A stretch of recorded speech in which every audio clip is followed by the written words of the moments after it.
Prosím, skúsme posolstvo svätého Cyrila Metoda vnímať ako takýto obrovský dub. Asi 80 kilometrov odtadiaľto vzdušnou čiarou je jedna dedina moja rodná, ktorá sa volá Hrušovany pri Topolčanoch.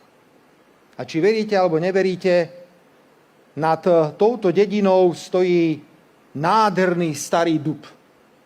Osamelý, obrovský, impozantný.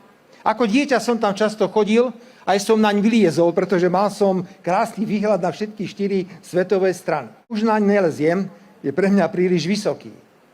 Ale na rozdiel od pekného výhľadu cítim obrovskú istotu, obrovskú bezpečnosť. Keď tento dub vidím, vždy mi príde na rozum ten krásny verš zo Slávy Céra, kde je napísané: a neb všichyl k tomu tam se dubisku, jenž zdoruje zhoubným, až do sa váde času. Prosím, skúsme posolstvo svätého Cyrila Metoda vnímať ako takýto obrovský dub.